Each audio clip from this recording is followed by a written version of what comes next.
Good afternoon, Rotary Club of Greenville. I'm Wade Culp. I'm the president for this new Rotary year. This is my second meeting, so if I make mistakes, I'm still willing to accept constructive criticism. You can filter that through anybody on the board but me at the end of the meeting, so let them know. Happy to have you all here today. Our theme this year in Rotary is Imagine Rotary. If you are a guest, perhaps by the end of this meeting, you can start to imagine yourself as a member of this club. An even better way to do that is to get yourself to discover Rotary, which we will reach out to you about it. Some of you may already have even been to our Discover Rotary session before this meeting, but I encourage you to think about that. We have a good meeting in store today, including a great speaker. So in order to get things started, I'd like to go ahead and invite up David Carfelite, who's going to lead us in the invocation and pledge and a special offering.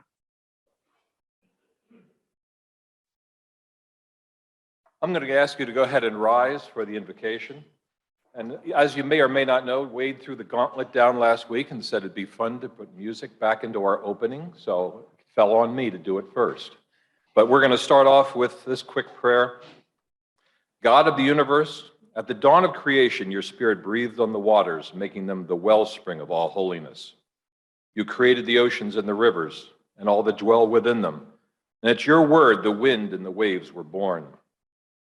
You've blessed us with friends and laughter and fun, with rain that's as soft as the light from the sun. You've blessed us with stars to brighten each night. You've given us help to know what is wrong from right. You've given us so much. Please, Lord, give us too a heart that is always grateful to you. Flag is over here and the punctuation will be observed. I pledge allegiance to the flag of the United States of America and to the republic for which it stands, one nation under God, indivisible, with liberty and justice for all. Now, please remain standing because I'm going back 25 years. I was a red badge in a Myrtle Beach club, and it was my job to lead the song. And I'm nervously waiting to get in front of 150 some odd people there. And a guy named Richard Hussey, who ran a car garage for 50 years, looked at me and says, "You have nothing to be nervous about." He says, "You only need the first 4 notes, and the Rotary Club will take care of the rest." So I'm asking you to take a look at the paper at your table and pick up a little yellow piece of paper, in case you haven't seen this before. I bet you have from grammar school, and put on your best Kate Smith with me as I give you the first 4 notes to God Bless America. God bless America, land that I love, stand beside her and guide her through the night with the light from above. From the mountains to the prairies, to the oceans white with foam. God bless America, my home, sweet home. God bless America, my home, sweet home.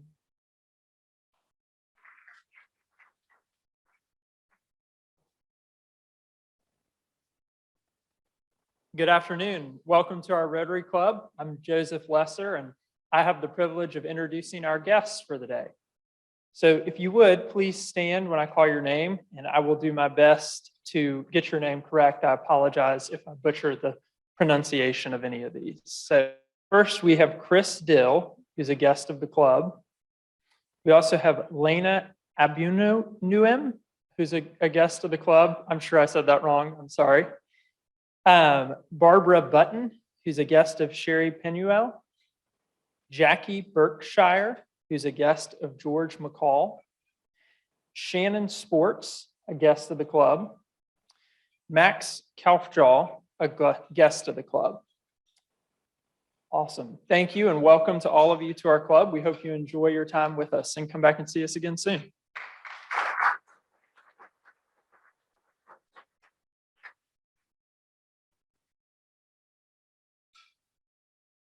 Looking around for Amy Wood, who is supposed to be introduced today. Is Amy here? I do not see Amy in here. I think we will have to put off this new member introduction until next meeting. So I'll go ahead and then turn it over to Bert Strange. Amy is a great person. She's an anchor, incidentally, at 7 News WSBA, but I want you to connect a face with the information. So we'll wait to introduce her next time. Thanks. It's my pleasure today to do the same thing I did at the previous meeting, to introduce one of our Service Above Self scholars. Lana Abujanim is has finished up her first year at the University of South Carolina. She is studying public health and eventually go on to be a physician's assistant. So she's got a lot of school left. She was a graduate of Greenville Tech Charter High.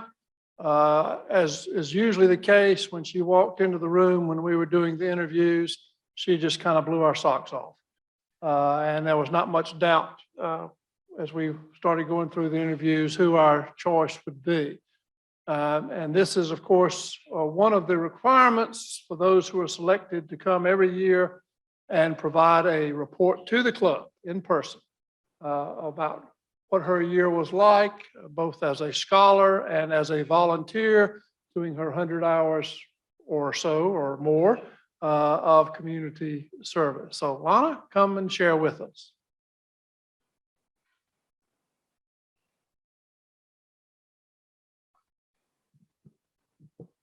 Thank you, Dr. Strange, for that wonderful introduction. Good afternoon. I'm so honored to be standing in front of you all today to talk about one of my biggest passions. Thank you for allowing me the opportunity to continue serving my community throughout my college years and for inspiring me every day through your work. Service has become one of the biggest aspects of my life. The passion I have for helping others inspires me to continue on my journey. I want to start off with a quote that I relate to very much. We make a living by what we get, but we make a life by what we give. Winston Churchill. This quote is an example of the importance of community service in our lives. Community service has not only allowed me to help people, but it has also helped me make some of the most important connections of my life. I've had the amazing opportunity to meet so many great people and become a part of something bigger. For example, without service, I would not be standing here today, and I would not have been given the amazing opportunity to be a part of the Rotary Club of Greenville and to meet all you amazing people. I want to start off by sharing a few of the acts of service I've had the honor of doing over the past year. In the month of October, I got the opportunity to work with a program called Junior Achievement. This program's mission is to inspire and prepare young people to succeed. The inspiration piece comes from community volunteers who not only deliver the lessons, but share their experiences. I was one of those volunteers, and I got to work with a class and teach them about building a good resume, along with sharing some of my experiences that have helped me reach the success I have today. This experience was so amazing, and getting to help young children with the questions and concerns they have, knowing that I once had the same worries and concerns, was very rewarding. Another service project I got to help with this year was a booth at the Fall for Greenville event. This booth was for a restaurant called Habiba Mediterranean/Indian. Over the span of 2 days, I worked along some of the workers serving food to the community of Greenville and helping promote the restaurant. I got to learn a lot about owning a business and how important it is to promote your business. Another opportunity I had was through the school I attend, the University of South Carolina. They have a program called Service Saturday, where every other Saturday, they allow students to sign up for service activities. I decided to sign up for one of the Saturdays, and I was assigned to help out with cleaning up the entrance to one of the townhouses around our college. A few other students and I spent the day cutting out weeds and unwanted plants and trimming the grass and trees. We also cleaned up trash around the bushes and helped move unwanted waste. This was a great opportunity to meet other students interested in service and also a fun way to help out our environment. These were just a few of the amazing service projects I got to help with. Some of the others include helping out at Salvation Army, donations for programs at our school like AED and APAS, and one of my favorites, the Rotary Club Kringle Holiday Village. Throughout this year, I got to experience a lot of great things and meet new people. I'm looking forward to continuing my service journey through the next few years. I want to thank the Rotary Club again for giving me this opportunity and allowing me to continue my passion. Thank you so much.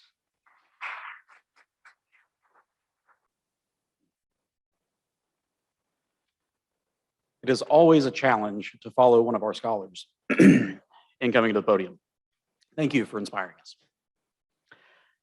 My name is Chris Manley. I am a proud Rotary member. I also lead the team at a company called Ingenious, which for many, many years now, I think over 10 now, has been a member of a group called Next. Many of you are probably familiar with this building that you see on Mills Avenue, Church Street, as you come into Greenville from south of downtown, that has this big sign on it that says Next.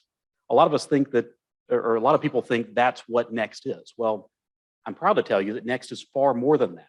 And today we have a wonderful speaker here with us who's going to share a little bit more about what this Next thing is and what its future looks like.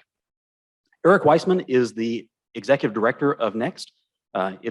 Next is an organization focused on economic development through fostering entrepreneurship and innovation throughout Greenville and the upstate. Eric previously worked for Centrifuge in Cincinnati, Ohio, and was a leading voice in startup Cincy, one of the most respected entrepreneur ecosystems in the country. Weissman's background combines corporate marketing for one of the world's most beloved brands, the Walt Disney Company, with the hand-to-hand combat that comes with being on the leadership team of several productive small businesses. All of that muscle memory comes together through his unique voice and collaborate-first mentality. You'll rarely find someone more passionate about startups, their employees, and the positive impact they have on the greater community. Today, Eric is here to share with us about his vision for Next and the future of entrepreneurship in the upstate. Let's give Eric a warm Rotary welcome.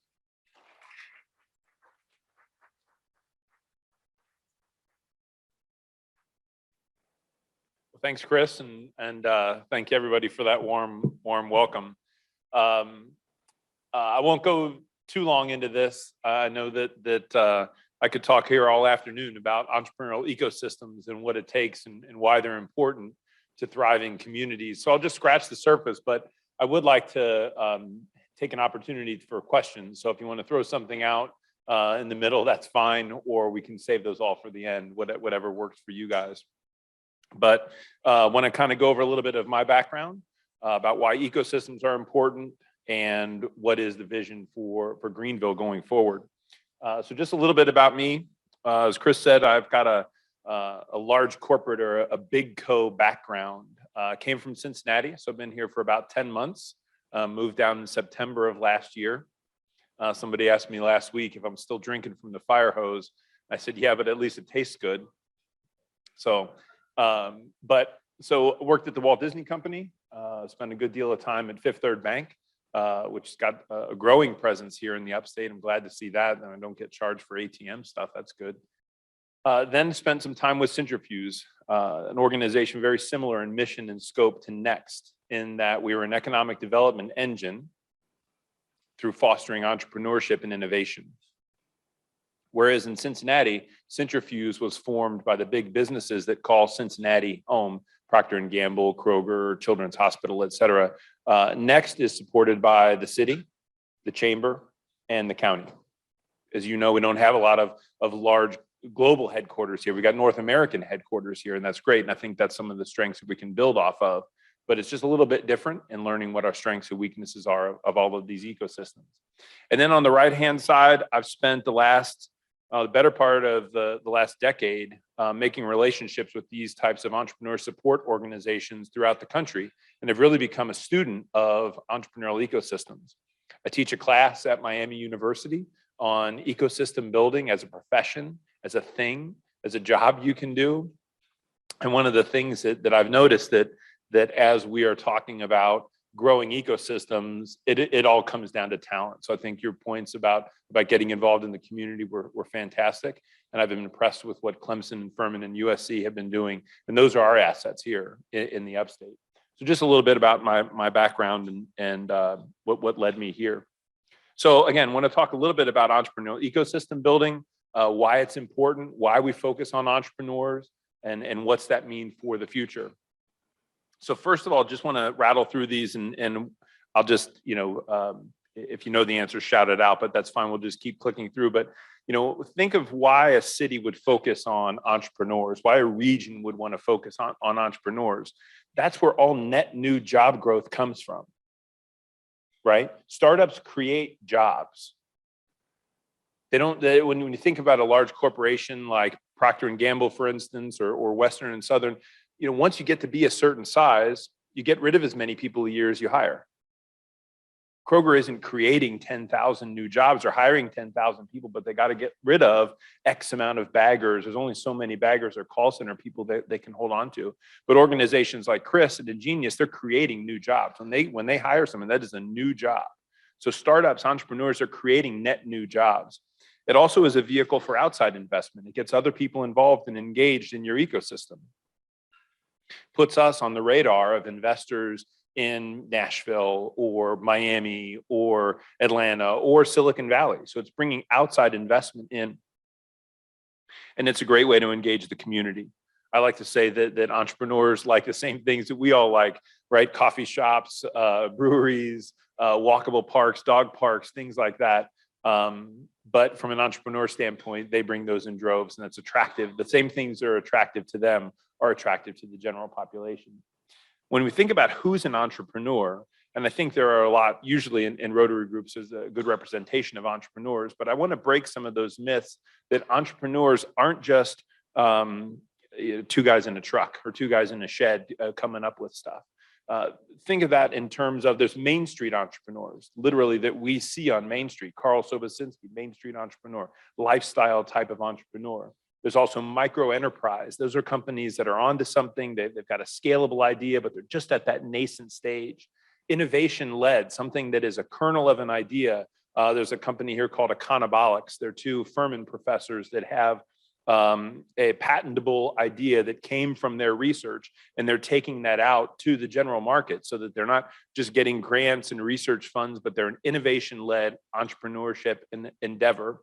And then there's finally second stage companies, ChartSpan, Kiatech, these companies that are on that precipice. I think we all saw that with DataStream is one of the companies that I hear a lot of that was way before my time, but had reached that second stage and that meteoric growth.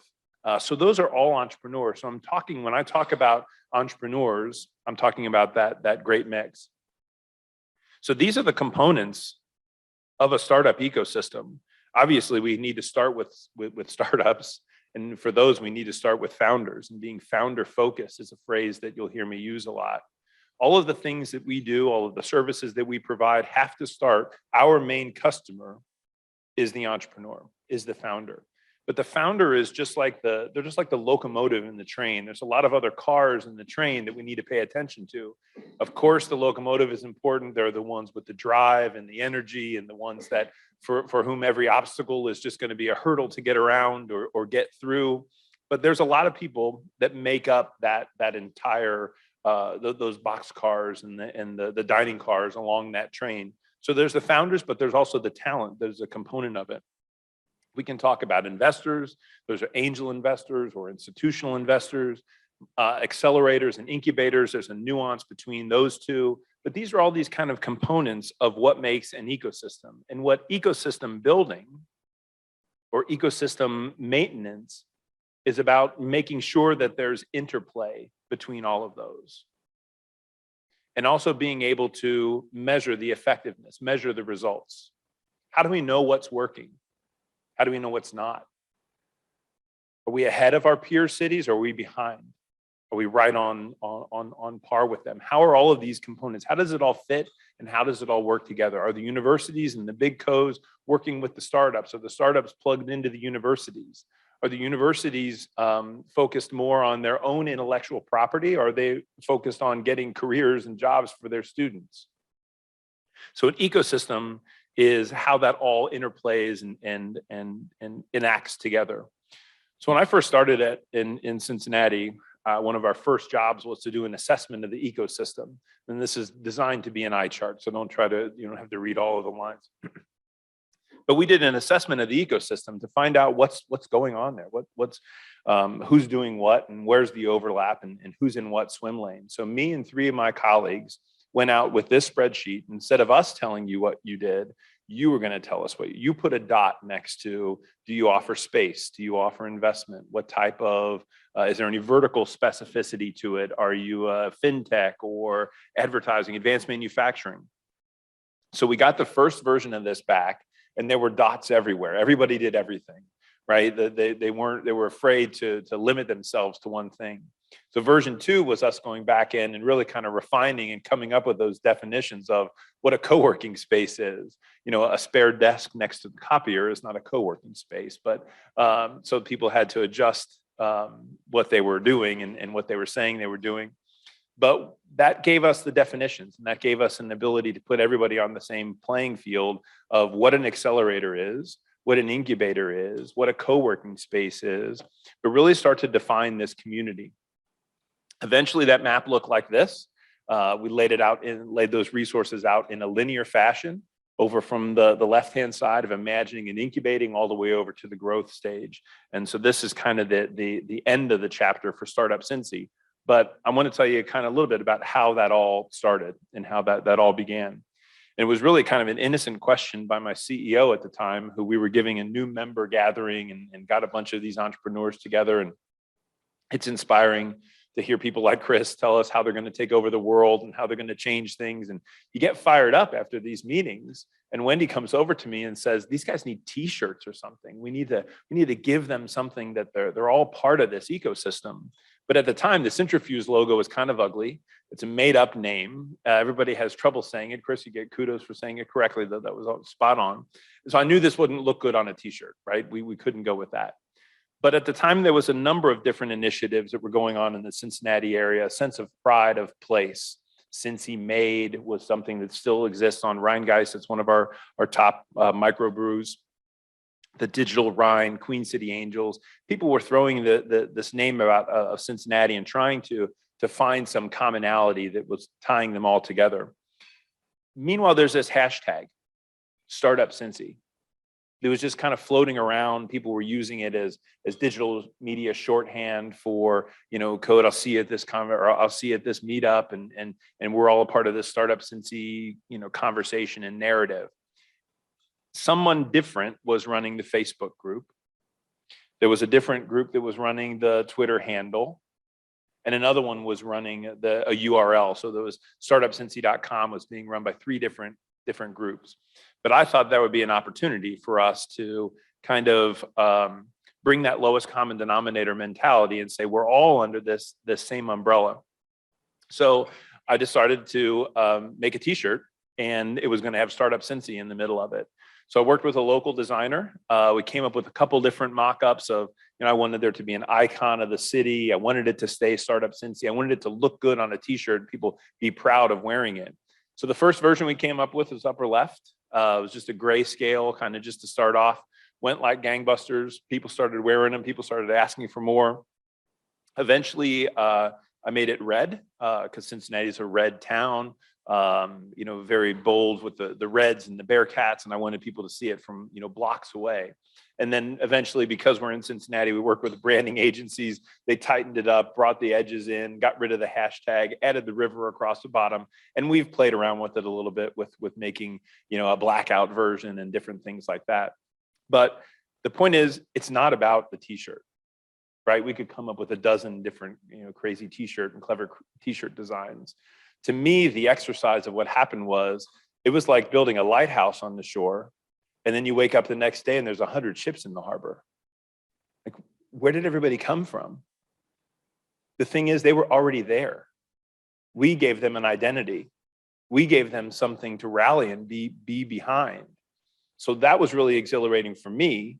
to meet some of these life sciences or health tech companies that weren't in the portfolio of our leading health tech investor in Cincinnati. Cincy Tech was the name of that company. And we'd ask, the startups like, hey, you're doing great things, but I got to tell you, I met with Cincy Tech last week, and you're not on their radar. They're not mentioning you. They'd be like, oh, I know. I didn't want their money. I didn't want to give up my equity. I don't want to talk to those guys. Like, whoa, hold on. That changed up the paradigm, right? You're all still part of this ecosystem.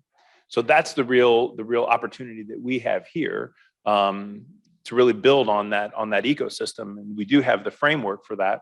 So kind of this is my transition slide to meanwhile in Greenville. What did we look like a couple months ago when I started? So on the left-hand side, there was an initiative underway to kind of map out the ecosystem, to do that same inventory of assets and who's in what. And so it was a group that it was really too exhaustive. It was too big, too broad, a little bit too noisy. So we pulled some things out of there, the actual organizations that were providing help to entrepreneurs, sorted that on the right-hand side into, again, a priority or a hierarchy of what comes first and what comes last. And then early April, we launched the first Startup Greenville map. So this is what we look like. 54 nodes around this ecosystem. You start in the upper left in imagining, you work your way through establishing to growing and then to scaling. So these are all resources. These are all organizations. These aren't law firms, or we need patent attorneys. We need all that sort of stuff. But these are co-working spaces. These are providers like Next, universities like Clemson and Furman and USC. But when you look at this map, not only just mapping it out and visualizing it is important, but it also really screams at you, what's the smallest wedge in this whole graph? It's the growing section. We need seed stage capital. We need early stage capital. We need that type of investments to happen here. I'm grateful for SC Launch and SCRA, and Venture South is a very strong organization. But we need to be the Fitbit for the ecosystem, right? Somebody needs to be taking the pulse of what's happening here. And somebody also needs to say, we shouldn't be sorry if we don't have any unicorns or any of these Series C or D or higher investments if we don't have early stage capital here. So from an ecosystem builder standpoint, it allows me and my team and the teams that we represent, because I get this whole group together on a monthly basis. First Wednesday of every month, we meet at the Innovation Center. And we go around the table and everybody tells you got 5 minutes to fill us in on what you were doing last month, what worked, what didn't, where could you use help. But we talk through that stuff. So this is the first method, the first step to really addressing growth. And I told City Council, I presented in front of City Council a month or so ago, and I have conversations with the mayor, and the city manager is on our board. And I tell them regularly, I don't want to just be more organized than we were in the past. I want to win. And I think that we can in the upstate. I think there are some challenges, of course. We're wedged in between Atlanta and Charlotte. I think that's good.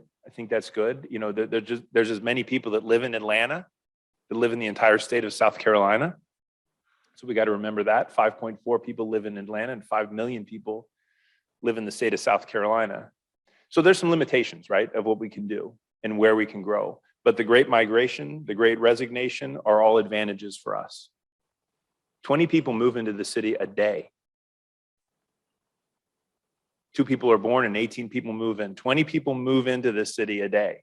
20,000 people a year for the next 20 years. It's crazy, the growth. In Cincinnati, we would celebrate when we didn't shrink, when it didn't fall below 0. Hey, we weren't negative. That was great. And here it's just the exact opposite. So when people are coming from different ecosystems, when people have these ideas, they're poking around in their flashlight, looking for their ecosystem, looking for where entrepreneurs hang out, and these people with crazy ideas. I want them to think of Greenville, and I want them to think of Next. So some of the things that we've done this year, that map that you showed was a centerpiece of Startup Greenville Week. We unveiled that in the beginning of September. Greenville Starts had its demo day. Flywheel had an event. Next had an event, but we called the whole thing Startup Greenville Week. Launchpad That's where we gave out over $100,000 in prizes and cash to startup organizations. Had over 82 people apply for just 6 prizes. Coming up in just a couple months is Next Venture Summit. This is our signature event in the fall, September 22nd, out at the Greenville One Center. This is where we're bringing in 30 different VCs from across the country to bring a spotlight on the best startups in the Carolinas. That's really what we want to focus on. And we want Next to be a part of that narrative and part of that conversation. So when you think of Next, what I would like to have people start thinking of is just 3 words. We help, we grow, and we measure. Specifically, we help high growth entrepreneurs. We help grow the ecosystem. We need more of everything, right? We need more co-working spaces, more angel groups, more investors. We need more of everything here. But that 3rd word is measure. And what's the accountability? How do we know what's working? My watch can tell me how many steps I've taken. It can tell me my blood pressure, all that sort of stuff. Who can tell me what mechanism can tell me how many female founders are in Startup Greenville? What's the percentage of outside capital that comes in? What should it be? So we need to create that accountability and that measurement of an effectiveness, not just for Next, but for all 54 of those nodes across the ecosystem. So this is just a glance at our mission, vision, and some of the values that we espouse. But I just kind of wanted to leave that with you on where we're headed. So if I got time for questions, is that cool? Yes, sir. Yeah, so the question was about nonprofit innovation, and social entrepreneurship is a big thing. There's also a budding, I won't call it an industry, but a budding movement called philanthropreneurs. People that want to donate money, but they want to help an organization make money, right? There's a capitalistic bent to it. So from a nonprofit standpoint, when we talk about high growth entrepreneurs, and I'm widening the aperture a little bit about what Next used to be very concentrated and focused on. So when we talk about high growth entrepreneurs, we're talking about first and foremost, so I think about it like a bullseye. First and foremost, it's something that creates jobs, specifically knowledge-based jobs. The second rung is, does it create wealth? And not just wealth for the owner, but wealth for an investor. Would somebody put their money in this? Wealth for the employees. These are head of household jobs, hopefully. So does it create jobs? Does it create wealth? Does it scale? Does it go beyond the Chris and Eric show? And can we see this thing scaling? What's the regional impact? Not really crazy about Cedar Rapids, Iowa, or helping out Chicago. We want this to be specifically the city of Greenville, Greenville County, the Greenville MSA, the metropolitan statistical area of 4 counties surrounding Greenville, and then the upstate. Kind of gets fuzzy after that, but that's the regional impact. And the 4th rung is the founder's ambition. Is this somebody that we want to get behind? Is this somebody that we want to be part of their narrative? Is this somebody that, or are they just is this a pyramid scheme? Is this a franchise? Is this something? But you notice I didn't say the word technology in any of those criteria. And so we're open to helping those nonprofit type organizations, but you kind of have to fit that high growth component to it. So it's not impossible, but yeah, specifically on the Clemson side, Shantavia Johnson, who is the Associate Vice President of Entrepreneurship and Innovation, is on our board. Clemson is focused now, and they need to be, on Clemson SC, South Carolina, the city of, but we've got a great relationship with ICAR, which is just up the road, the MBA program, which is just feet away from where we are. So Clemson is very engaged and involved. Furman's doing a great job with the Hill Institute. Very impressed with the ground that they've covered over the past 3 years. USC's been a little bit of a challenge now, but just from geographically. But Chad Hardaway and the group there, and Sam English, one of the guys that runs the program here, are very eager to get started. Yeah. So the question was about how does Greenville lend itself to be a fertile ground for startups? And I think it didn't take very long for me to see that collaborative attitude of people willing to kind of lean in and help out and chip in. But one of the things that I've been impressed by as I've had kind of had to come up to speed pretty quickly on the history of Greenville is the pivot from being a textile town to focusing on advanced manufacturing and those types of jobs of the future. And you all know the story better, but here's my perspective of it, is that over, a 30 or 40 decades ago, or 3 or 4 decades ago, 30 or 40 years, where there's a proliferation of textile mills, and you can still see them. They're all over the city and the county. There was a conscious decision to be made to move away from that. Someone or a group of people said, this is not going to be the future. These jobs are going to India. These jobs are going to China. We are no longer going to be a textile town. We need to change. But coming from the Rust Belt, I can tell you Middletown, Youngstown, Pittsburgh, we're a steel town.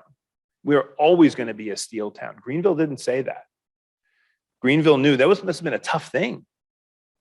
24 20-something mills are here. I don't know the right answer, but there's a lot of them. And there was a conscious decision to say, no, we got to recruit. What we do have is advanced manufacturing. And we do have that is an advantage for us. That's a differentiator. I know that there was time when we're going to build the world's biggest wind turbine here, and some of that's urban legend, some of that is fact. But to get BMW here, what was interesting was the talent base, and I think the collaborative attitude. So I think both of those are still advantages from a Greenville standpoint, and I think those are ours to continue to take advantage of. Yeah, this is not a cop-out answer, but the answer is both. I think that, and I'm a part of the faculty at the university, at the Miami University, and one of the things that I believe is that I can't turn you into an entrepreneur. I can't coach you to be taller, right? You either are or you aren't. Now, if you are tall, if you are an entrepreneur, I can make you a better one. So there are some things that I can apply to your learning to help you out. But if you don't have that bone inside of you, you're not going to become an entrepreneur by going and getting a degree. You know what I mean? Mechanical engineering, lawyers, you can learn a lot of that stuff. What I do feel is that the best way to learn is by attaching yourself to others, about going to be part of that train, those train cars with several different entrepreneurs to learn how they did it, and to learn, and maybe this might be the most important thing, that you're not the engine, you're not the locomotive, because those are few and far between, really. But there's nothing wrong with that back of the train, with the folks that you need another human to believe you. You need another human to help you move this along. So that's really what comes out, and that's what I prefer from an entrepreneurial education standpoint, is the skills and the things that you are immersed in when you go through entrepreneurial training, whether it be a major or a minor, are universal skills. Agile thinking, being innovative, of design thinking, of things like that. Those are skills that are going to be your advantage if you're starting a coffee shop, if you're starting a tech company, or if you're going to go be the line supervisor for BMW's North American plant. Those skills are transferable. And so that's where I think the direction is going from a university standpoint, to be more of entrepreneurial thinking versus coming up with your own idea, because those rarely work anyway. Not just university standpoint, but the success rate of startups is terrible, of venture-backed startups. And that's not to say that they're all a failure. It just means that you have to keep swinging.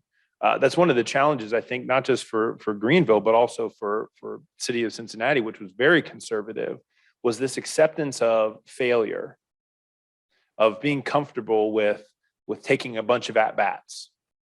In Cincinnati, if you left P&G, you were kind of written off, like you've left the nest. But in ecosystems like Boulder, Colorado, or Austin, Texas, if you meet somebody at a coffee shop and say, what are you up to? And I'm on my 7th startup, they'll be like, awesome. This is great. What'd you learn at the first 6? How did you improve that? We need to make sure that that's part of the learning process, because not all of them work. And that's kind of by design. So the answer is both. Cool? Thanks for your time.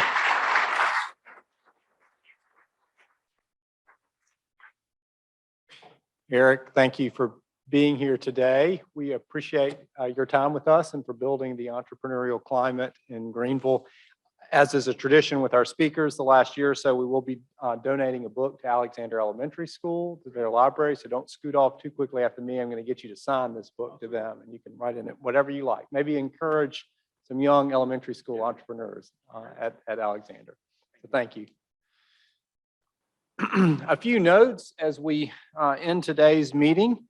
First of all, cart buckets are on your table. Pass the cart bucket. And I happen to know that Jim Perrier is organizing a meeting of the cart committee today. If you are searching for an opportunity to get involved in the club, you might want to join his committee. So they are meeting right after our meeting closes today. Walk over to Jim Perrier's at this table right here. I'm sure he would be glad to have you aboard and helping out with cart projects. You'll remember 2 weeks ago, I challenged everyone to do 3 things this year.